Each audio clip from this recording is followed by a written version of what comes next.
Welcome everybody to yet another technical webinar of our specialist Ivan Posniakov.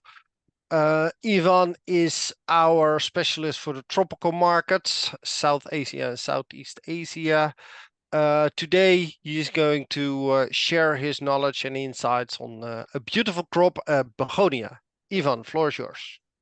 Thank you, Michael, for this explanation and for how to say my presentation. And I would like to start. And in the first, I would like to say hello for all attendees for this webinar, and welcome to this webinar. And I'm happy to see here our customers, our flower lovers, and everybody who join us into this noon.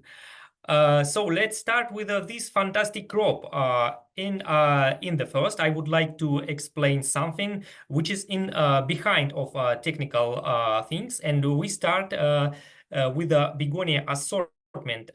It's really fantastic, and I think most of the visitors already know this list of assortment, and the many items here, like a bada bean, like a bada boom, bowler and top hat, is already well known for our growers and for the attendees. And just to overview the and to highlight all assortment, and to make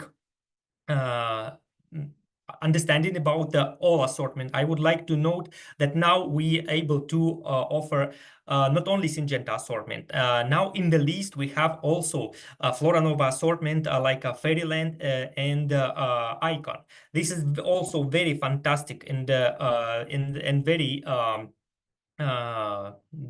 good crop, and with very fantastic performance and exceptional things.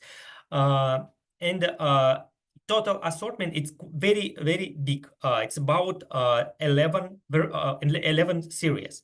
Each series has a entire flower color range.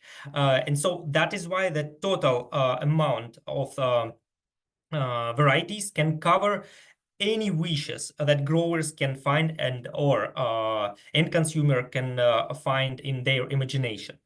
And as I announced in the beginning of webinar, and as you can read, as you're able to read in the announcement, now this webinar dedicated to only for two species of Begonia. It is simple Florence Begonia and Begonia hybrida. What is the difference of this genetic? Begonia simple Florence is a common and well-known varieties, which is a mostly used in landscaping. It has a very specific waxy type leaves, and Begonia hybrida is interspecific hybrid. It has the same features, but in a larger package. What does mean larger package? It is really big plants. It's really fantastic plants. You can imagine the height of the plants can sometimes reach up to 70 centimeters. So you have a normal waxy begonias, but in a big package. So here you can see, and you can find the link on our catalogs. Please visit our sites and the catalogs. It is Begonia, it is in the beginning, and it is not difficult to find our assortment. And of course, here you can see all the features of varieties, suitable pack size, weight, height, and kind of color of the leaves, and the application type, or we call it plant type. So because variety range is quite big, you can find a lot of opportunity with our fantastic Begonia assortment. And of course, about the beauty of the begonias. Here you can see all range of the Begonia, Begonia simple Florence. I would like to start with the simple Florence, like a smaller package Begonia, and the most common and well-known begonias. Here you can find a range from a smaller one and unique one, Fairyland, up to largest one. The largest one is Volumia. It's made to say first step to create it, or first attempt to create interspecific begonia. What is idea behind of the begonia assortment? Here we have the normal regular varieties like a Badaboom and Badabin is top sellers, and these two varieties it can be joined into the one assortment as an entire mix, and this is very suitable and excellent landscape performers. Also in this range we has a unique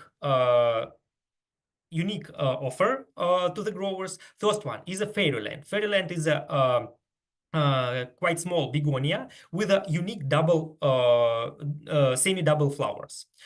We have 4 colors and 1 mix in this begonia, and it looks very nice, and it is very interesting for small pot production. And we have another opportunities which can cover demand of the growers in the different regions. Topspin is a cold tolerant crop. It's really cold tolerant. As you know, begonia is in general heat lovers, and this is what was in the background of a decision why we choose the begonia as a topics for this webinar. Of course, the first reason, begonia is beautiful. The second reason, begonia is very well known varieties, and it has some secrets behind of the crop and behind of production. And the third one, begonia is native from tropical climate. So that's why topspin is suitable, and topspin is a good opportunity for more colder climate condition, like in Nepal, in northern India, and especially in the autumn or late spring, because topspin can be produced in a 12 degrees of centigrade. So it's really cold temperature for begonia. It just little bit delay and little bit stretch the time of vegetation, but in general you will, even in these cold condition, you're able to receive very nice plant with very good quality. Another one, Erica. Erica is, instead of topspin and instead of Badaboom, it's hot tolerant crop, or heat, it made to say heat lover. In some region, begonia really fantastic crop for landscaping, but for some region it's not possible to plant out nice ready plants into landscaping because of the high temperature. Eureka created as a heat lover, so it is possible not only produce in a greenhouse with a high temperature, but also you can plant it out in the landscaping in a hot condition. And as I formerly announced, Volumia. Volumia is a first step to the begonia interspecific. It's one of the largest begonia in the begonia semperflorens assortment, and it has the largest flowers in this begonia variety range. Here you can find the time after the potting. In general, it takes about 6-8 weeks. So begonia, it's quite long for production. So it is interesting to know how to produce and how to avoid any kind of mistakes which you can find in the production time. And here you can calculate this fantastic color range. Each series has at least 3-4 color range, but such varieties as Badabin and Badaboom has even 5 and 6 colors, like a bicolor. It's very attractive colors. Here you can see the Badaboom bronze leaf rose bicolor. As for me, it's very fantastic and very unique coloration. And let's go to the next big part of our begonia assortment. This is interspecific. Here you can see in the picture the size of the flower, of the crop, of the plant. It is really big. Here you can see it's overlapped by each other, and it was really difficult to put these beautiful plants, because they reveal all their beauty in the especially in the when it is already get a big size. So that's why I would like to display here in this top part of this table most beautiful picture, but it is difficult to put here because of the really big plant size. But not only plant size, it's it is interesting, and it is attractive in for these begonias. There are two series which is very exceptional and very stand out of this assortment of this range is a top hat and bowler, which has the largest flower in the market, especially top hat. The flower size of top hat can reach up to 8 centimeters. It is really incredible. It's really fantastic. No one varieties in the market has a such biggest flower. And of course, most of these varieties has a wide color range, especially top hat has 4 colors: scarlet, pink, rose bicolor, and white. And a last update of this assortment happened 1.5 years ago. It is bionic. It is fantastic series with an exceptional extreme branching. No one series in the market able to produce so many branches and be so tough. It's really exceptional crop, really interesting crop for landscaping, especially for landscaping. And of course, here we have two unique crops, two unique varieties like a Braveheart and Icon. Icon have a little bit it's made to say the fur leaf covered with small hairs, and it's very tactical, very nice to touch that leaves, and it looks interesting not only in landscaping and even in the hanging basket. And by the way, bionic also and most of these varieties able to be used in a hanging basket. And what we have in a entire assortment, how it looks like. Here you can see the picture, the most interesting features of a Syngenta assortment. It is not only behind of a wide series range. You can see in the right picture, in exhibition in US, in Gilroy, you can see the performance of all varieties of begonia in one corner. Here you can see begonia in the trays, in the 6-pack trays, and even in hanging basket in the background. You can see the very nice performance of the bowler and of the bionic in the hanging basket. Very good opportunity for landscape, especially for the park and for the high value corners, high value places, iconic places. You can see performance in the park. This is a bowler in the bottom picture, and here you can see the flower size and flower performance in the landscaping. After all that picture that picture was taken after 3 months of vegetation. So you can see this begonia and most of our varieties, all of our varieties can perform very nice even after 3 months in the landscaping. And of course, earliness. It is really interesting, and it is really how to say it, the promising feature of our assortment. It's earliness in the blooming. Here you can see comparative trials with the competitor varieties sown in the same date, and top hat rose bicolor brought flowers 2 weeks early. So this is very fantastic feature for the growers, as because you can see that each grower who chooses Syngenta varieties can gain benefit and can gain ready plants 2 weeks early than they can reach and they can get it from competitors' varieties. Of course, let's go and let's start about the main topic of our webinar is a technical items, is the technical secrets of Begonia.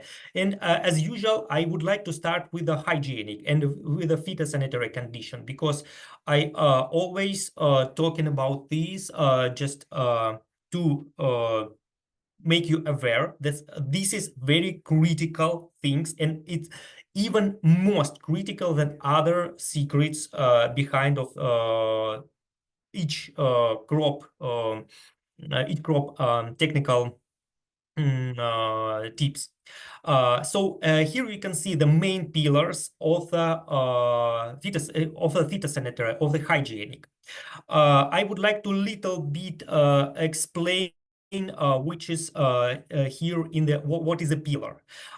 Here you can see the 4 pillars for sustainable production. Of course, each table can be sustainable in general, at least on the 4 pillars. So that's why we choose here 4 pillars. And each right pillars from the each part of the hygienic part for hygienic side. Right part is all about quarantine, and left side it's all about quarantine. Right side it's all about treatment and disinfection, about the activity. So quarantine is a first item you need to have to follow to reach very good achievement, very good results. If you avoid or if you not care about quarantine, sooner or later you can get a problem. So normally it is easily to prevent something than to solve the problem when it after that it's come. So let's start with the clean area. What's mean quarantine? It's separate area of a greenhouse or separate area for sowing, gap in production between the one cycle to another, and follow the quarantine and avoid transit. Later on, I will explain what I mean when I talking about the quarantine. And of course, about the treatment, total disinfection treatment. Remove the weeds from the plants. Sometimes grower forget, and I would like to repeat again and again about the pests, and about the weeds especially. If you treat the greenhouse from the pests, and you apply, if you apply even strong chemicals, weeds can be host of the diseases and of the any kind of pests. And later on, if you not remove weeds from the greenhouses, this part of the greenhouse can be source of the diseases and of the pests, because most of the weeds in greenhouse can be hosts. I would like to repeat again, it can be host for the many kind of diseases and pests. And start with a new clean material. It's also particular about the quarantine, but it is a material part, so that's why I put in the right side in a treatment part. Always start with a clean material or well-washed recycling trays or well-washed areas to avoid spreading of infections and pests. And continue with clean condition, of course. And here also left column is all about the quarantine and right column about the treatment. Remember, clean hands. So enter into your greenhouse and let the people enter your greenhouse just only after washing your hands. It is strange requirements. It's not normal, because everybody knows the greenhouse mostly connected with soils, with plants. So normally in human mind, this normal practice is wash the hands after visiting greenhouse. But I advise to use it formally, because the people and the hands is a main vector or main thing how to transfer pests and diseases from one area to another. So that's why I advise wash hands not only after greenhouse, and even before you come to greenhouse. Clean clean instrument and or use disposable instrument to interrupt the spreading of the pests and diseases, and avoid, of course, transit during the uh, propagation and during the production time. Avoid the transit people who is not involving in the production process, into the growing process. And of course, about the treatments, clean working area on the regular base. It is mean after after work every day, floors should be cleaned. Should all residuals of the plants and all the rest of the substrate should be removed from the greenhouse to don't be a host for the pest and diseases. Because of course, with the plant residuals and the with the substrate, rest of the substrate, all spores and all small animals like trips, like eggs and the of the disease pests can be stored better under the substrate or inside the plant residuals. Continue to control the weeds and pests. It is items concerning to regular scouting. Using that your time, normally in my practice, I use the time in the morning to scout in a greenhouse very briefly to remove pests and diseases, to remove the weeds from the greenhouse and to take decision about the treatment against the pests. And of course, disinfection practice. This is common things which usually out of scope of many growers, but it's very simple practice how to avoid the spreading and how to avoid inviting the pests into your greenhouse. It's normal practice. Use the antiseptic mats or mats filled with antiseptic solution to avoid the spreading the diseases on your legs. Okay, what's in a quarantine? Here I would like to explain, and I would like to spend maybe 1.5 minutes this topic. What's about quarantine? What you can see in this picture. In this picture, you can see the greenhouse for the young plants and on left side, and the greenhouse for ready plants on right side. And here I put the green arrows, which is normal pathway of materials, and red arrows, which is prohibited pathways of the materials. So what is in general behind of this picture? Let's follow this one-way transmission of the material. So all clean material can become into young plants production greenhouse, and after they process there and after the plants ready for transplanting, move it to the ready plants production area, but not back any materials or any plants into the young plant production area. So ready plants can be or sold, as you see, it can be shipped to the customer, or it can be removed from the greenhouse, but should never back to a greenhouse with the young plants. The same concerning to materials and the people. Here you can see I put the picture of the humans, the group of humans. For young plants greenhouse, they could start in the morning, but not if they moved after they work into the ready plant production area. They shouldn't back to the at the same day into the young plant production area. And of course, my advice, mind the gap. Here I put the small yellow arrow to display what is mean mind the gap. It's mind the gap between the plants and the floor of the greenhouse, because you can imagine all the spores and all the dusts get drop down into the floor, and the floor is a place to collect all the spores, germs, and the impurities in the greenhouse. So that's why main the gap between the plants and the surface where all kind of spores of diseases can be stored. And of course, to avoid to interrupt the spreading of the spores and diseases, clean the floor anyway. Even if you apply the gap even if you put the plants on the table, or if you apply some kind of materials to put the plants on that kind of material. What's the next item to be successful as a young plant producer, as a not only for Begonia? Be sure, be confident with the seeds quality.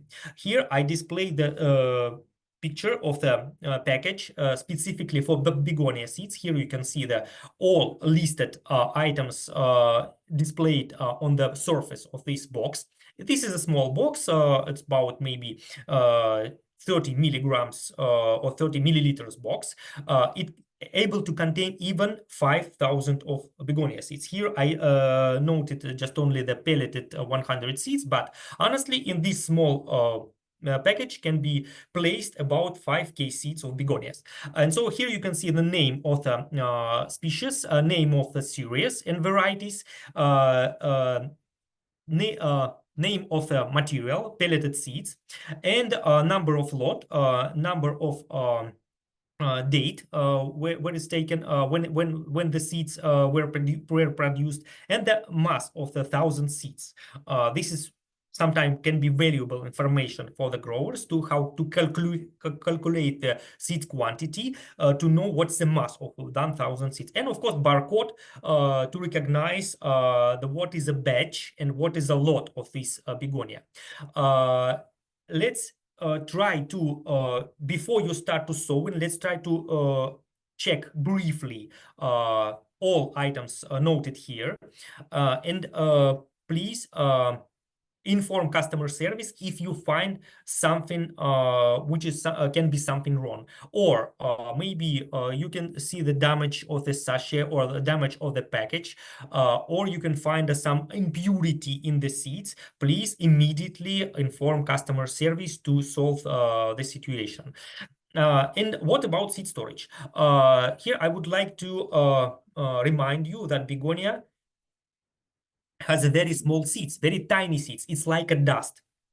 And so that's why begonia requires, as because it has a small seeds, it able to lose germination rate very quickly if because the germination rate really affected on the inner water contained inside the seeds. So the smaller seeds, then easily they lose the water. They evapor the water more easily than bigger seeds. So that's why for begonia the store condition is very critical. It is better to put the seeds. I recommend to use a temperature in the cooling area +3, +5 degrees Celsius, with a relative humidity from 40 till 60. And especially if you already using the seeds from one package, you open already, if you use seeds from open package, anyway, keep it with a low temperature. It's better to put it in a fridge with a, how to say it, in a department for the vegetables. There are suitable place to store the seeds. And in this condition, seed will keep the germination ability for a long time. So, okay, I finished with the quarantine and with the material requirements for begonia, but not only for begonia. Of course, quarantine items, it's very critical for all kinds of crops. And so I happy to how to say, present it to you in every webinar to make your life more easily. Because if your life more easily, Syngenta as a organization is happy, because because if our customers happy, we are happy. And let's start with the 5 component of success with the begonia. Either high relative humidity air requirements, Begonia is a warm lover crop, and mind the shading with the begonia. Don't feed a lot begonia, and remember about the fungus gnat and steroids. Let's go with the sowing process. Let's start with the sowing process. Okay, our material is fine. It's in the warehouse. We check the quality of the seeds. We check the purity of the substrate. We are confident with the substrate supplier. We check the purity of the trays. And let's start the seeds. For begonia, it's applicable 288 cell trays. Begonia not need to cover, and the substrate should contain less perlite level than for other crops. Or it is sometimes it is possible to use for begonia it is possible to use perlite or cocopeat without perlite. And if you use a cocopeat, I advise to mix it with a peat, and be careful about application of cocopeat with a high sodium content.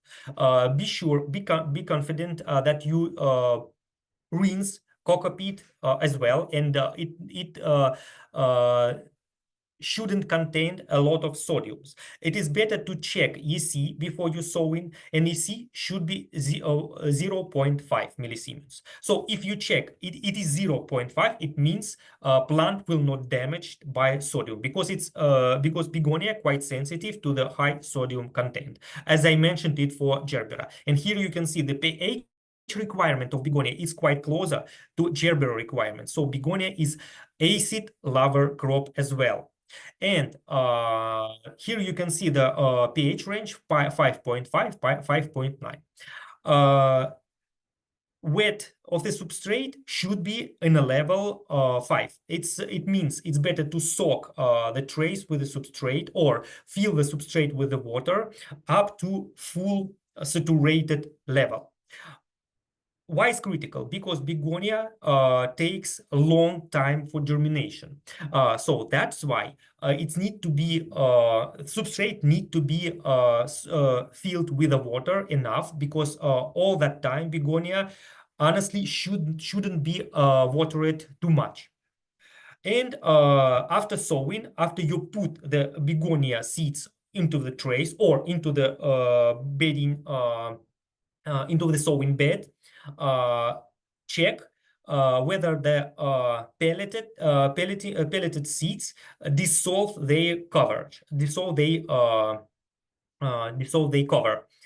Here you can see in the bottom picture the seeds of begonia with a how to say it, already dissolved seed coverage, and even if you apply the 5 level or saturated level of a substrate, it's better to spray begonia from the top to be sure that the seed cover will dissolve and will release the seeds from behind.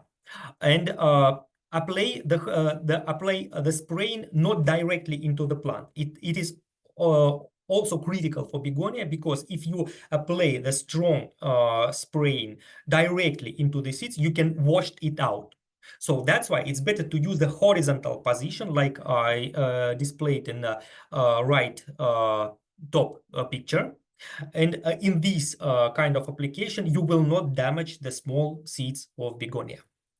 And another application of the sowing, another sowing approach. Some growers prefer to buy raw seeds, not pelleted seeds. Of course, always for all items in our assortment, we have pelleted seeds, but some growers prefer to use raw seeds. So sometimes they can find they can face the issue how to spread begonia into the bedding surface, into the how to receive the even spreading into the surface, how to spread it regularly, because it's you can imagine how it's difficult to spread the small begonia seeds uniformly into the surface. I mean into the to reach the same quantity of the seeds or each square centimeters. This approach can help the growers who prefer the raw begonia seeds. You need just only a mix with a fine sand, seeds of begonia, mix it and spread it with this salt or paper can to disperse, to spread it on the bedding surface. So this is a quite tricky application of quite tricky method of sowing seeds, but it can be applicable for a small seeds crop. And the first part of the success with begonia sowing, it requires again high air relative humidity. Why begonia require high relative humidity, even up to 95%? I advise to avoid 100% of relative air humidity, only because this kind of high humidity can damage the plants because of overwatering, because of the water consumption into the plant. And of course, in the beginning, it can be maybe for a half of a day, can rise up to 100. But I advise to keep the relative humidity not 100%. It's about 80-85% in the normal practice. It should be like this. Begonia requires 2 weeks to germinate in germination chamber, because it has a very small size, and the small young plants in the cotyledon stage has a very small size. So if you not provide high humidity, some kind of seeds, especially when it germinate little bit late after watering, in an open condition with a low air humidity, can be dry out or can be damaged and delay with their development. So that's why I advise to keep begonia into the germination chamber, or you can reach high humidity with a plastic domes. So light is not required, but can be beneficial for germination of begonia. So that's why I advise to use the artificial light into the germination chamber, or to use a plastic dome, which can be placed directly into the greenhouse. And of course, if you apply sowing into the greenhouse, as because we are mostly placed in the tropical areas, apply the shading. This is another critical topic. And of course, second component of success, shading and high temperature. Begonia requires, as because it's tropical crops, from one hand, it's very simple crops for us, especially for rainy, for equatorial rainy place condition, for equatorial rainy places. It's very convenient crop for this region. It is very interesting crop for highland in the tropical areas, where the temperature is not so critical, not so critical high.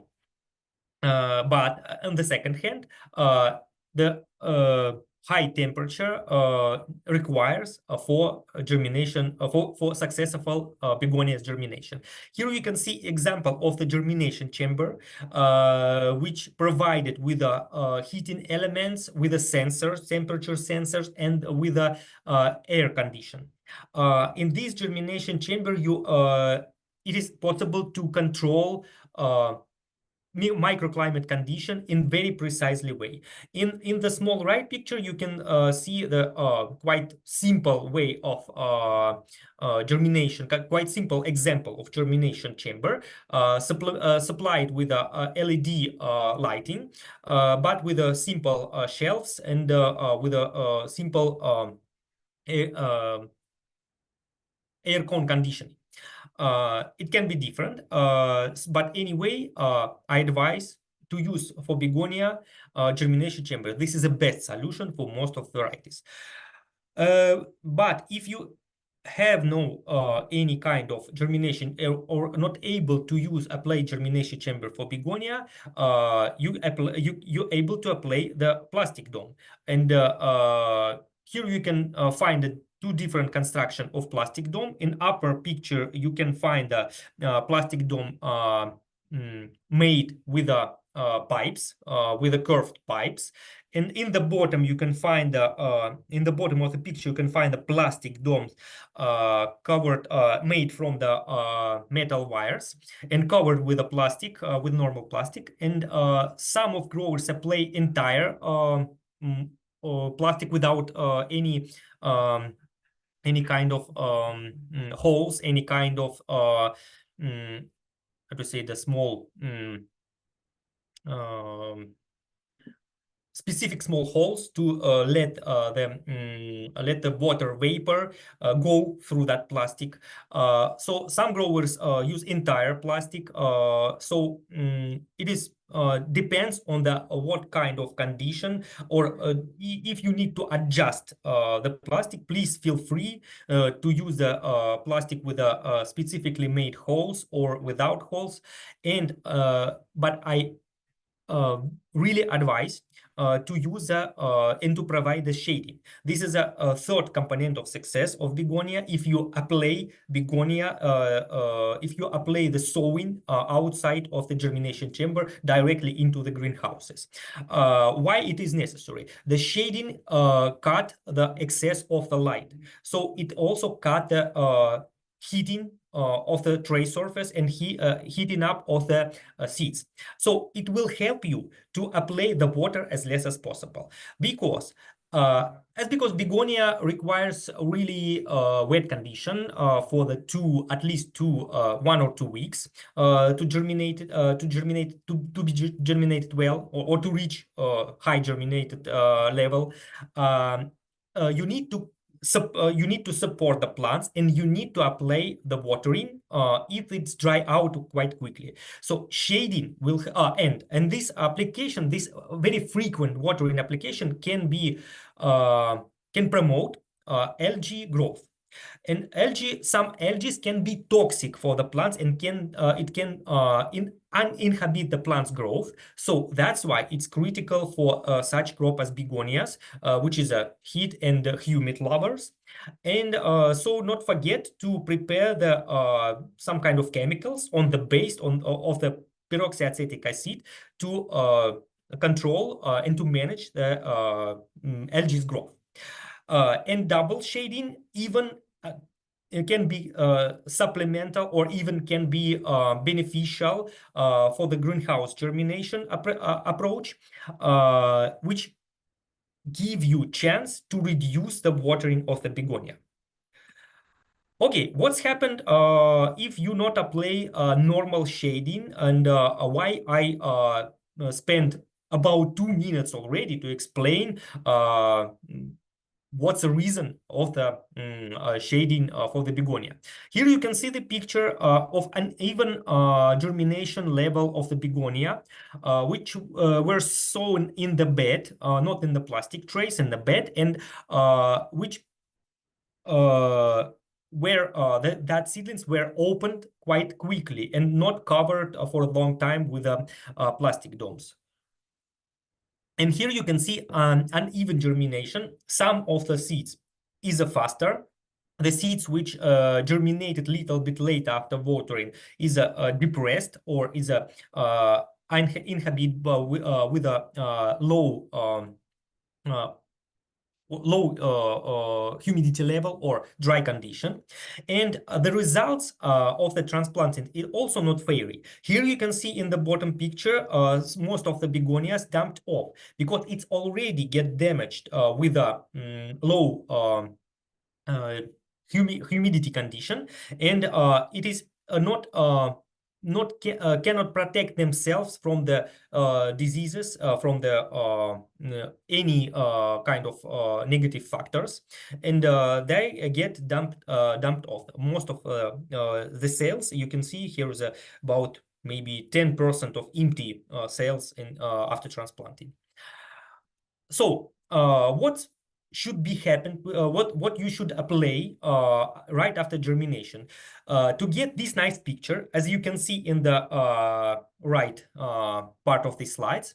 Provide the shading area at least for the 2 or 3 weeks after you get moved your begonias from germination chamber into the greenhouse, and apply comfortable temperature without any difference between day and night. Begonia requires, as a tropical crop, as a real tropical crop, it requires the even temperature between day and night, like in a rainy equatorial rainforest.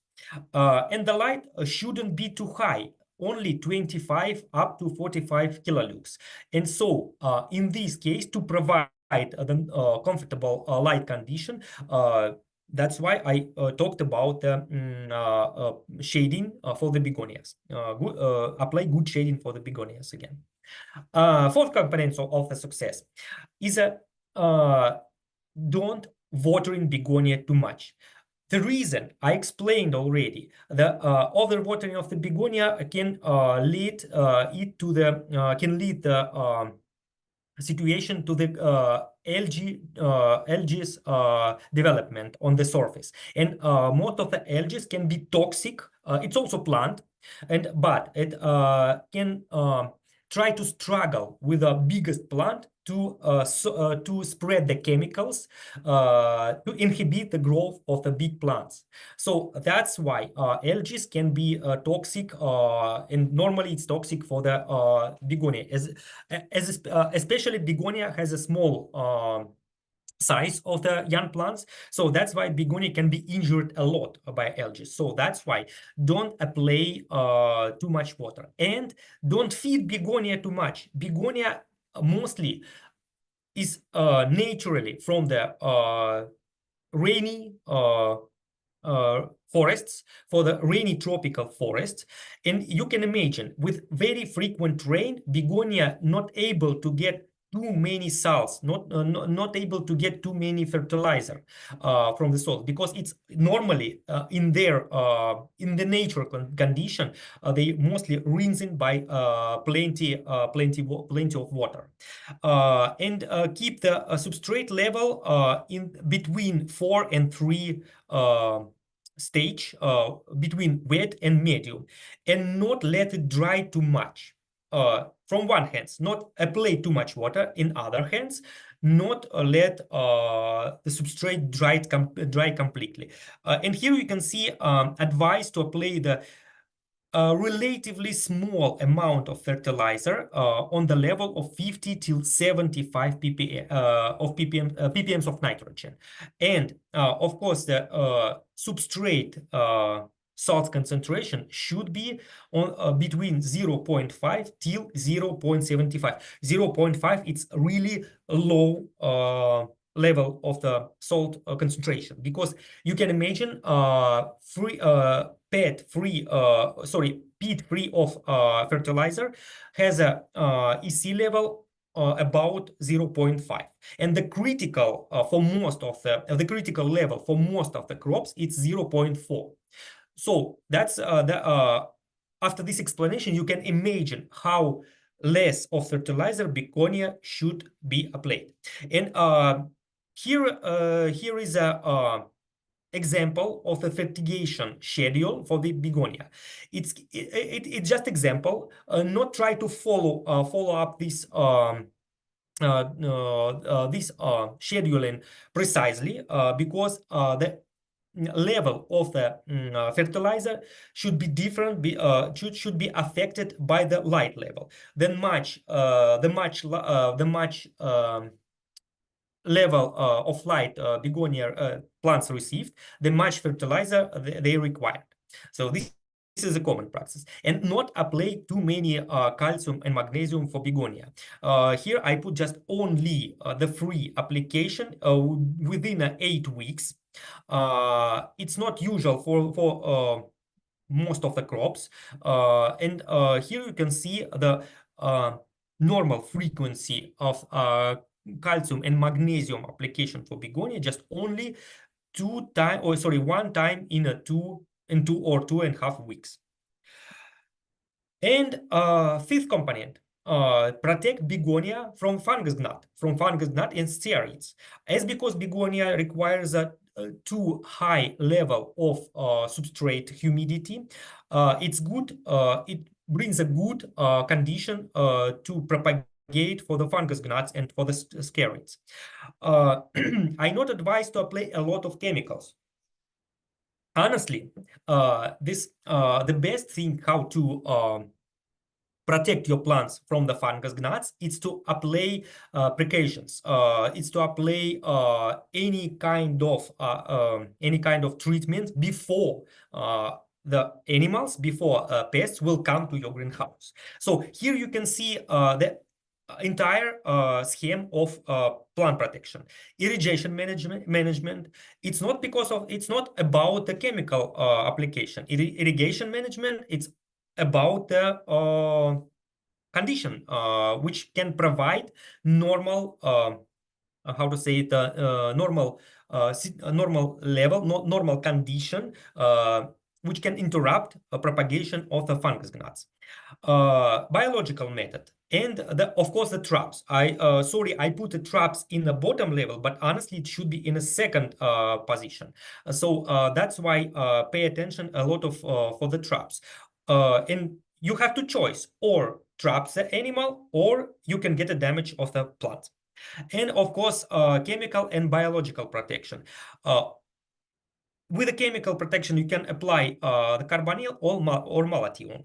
And for the biological protection, this is more, even I advise it use more oftenly than chemical protection, because biological protection can save the stuff, can save your plants, and can be also beneficial for other other pests. And of course, about begonia diseases, we are happy because begonia hasn't too many, it's not sensitive for too many diseases. Here I put the most common diseases for begonia, but honestly, rhizoctonia, it's not so may to say dangerous for begonia, but the pythium and but especially botrytis is, especially botrytis, because because begonia should be developed in the high humidity condition. Botrytis is a critical disease for the begonias on this stage. I'm not talking about the entire vegetation time of begonia, vegetation process of begonia. I'm talking about the young plants and seedling stage. And don't forget to rotate. Here I offer to you, for your attention, many items which can be applicable for the each each fungus, for the each diseases, and you have to choose what kind of chemicals is applicable for your region. And especially this table can be beneficial because you need to change to avoid appearance of resistant diseases, resistant how to say it, fungus. You need to change after each 3-4 application. You have to change active ingredient. So that's why for this reason this table can be very beneficial for you. And please check phytosanitary phytotoxicity of each chemicals if you're not familiar with that. If you apply first time chemical, the good practice is apply phytotoxicity. What does it mean? It's you need to take few plants, like 5 or 10 plants, and apply the chemical with recommended concentration. If you not find any damage of the plant by these chemicals, it means it works well. And so you can apply on all plants. It will help you to avoid big mistakes with during your production. I hope this advice will be applicable in your place, and will be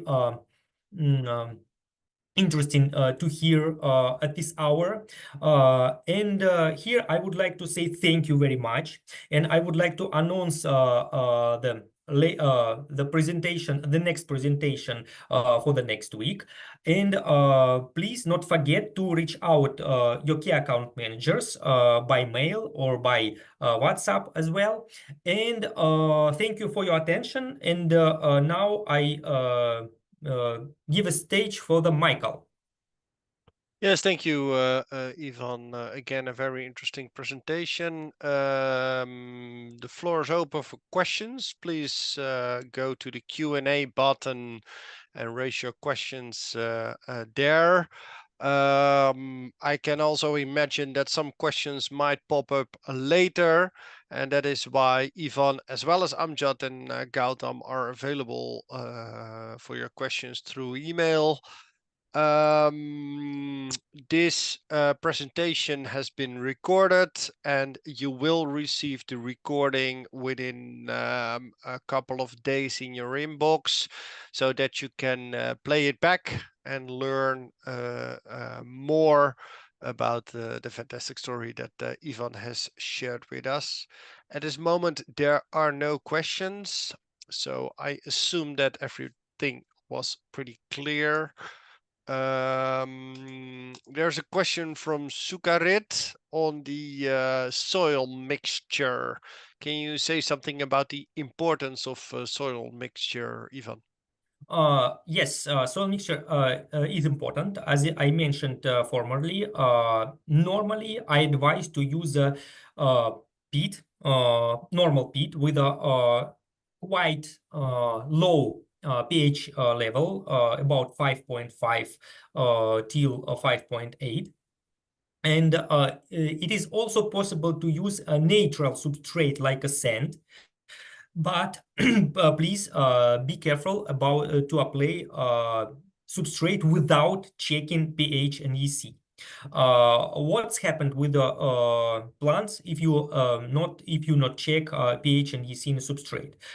pH talk to us and EC talk to us something about what happened inside, what kind of chemical background kept inside the substrate. First one, pH level, high pH level, can tell us about high calcium and magnesium level in the substrate, which can be toxic for the begonia. And entire EC level can talk to us about high salt concentration, and especially if you use a coco peat, high EC level can talk you about the high sodium concentration. And high sodium concentration is very critical and very dangerous for begonia. Not only for begonia, for most of the crops, but for begonia and for instance, for gerbera especially.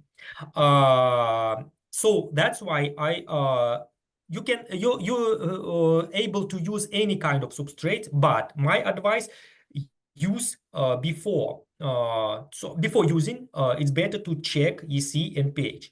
And the second advice, it's made to say the reason why I advise to use a peat and coco peat, especially maybe little bit more expensive peat and coco peat, because for begonia, begonia not requires too big volume of a substrate in the initial stage. So that's why for begonia, you need to spend not too many substrate. After transplanted with a strong plant, substrate can affect less on the plant health than in initial stage. So because in initial stage, in a sowing stage, you not apply too big volume of a substrate. And the second thing, it's very critical. I advise to use a bit more expensive substrate than you normally use to avoid the loss on the first stage.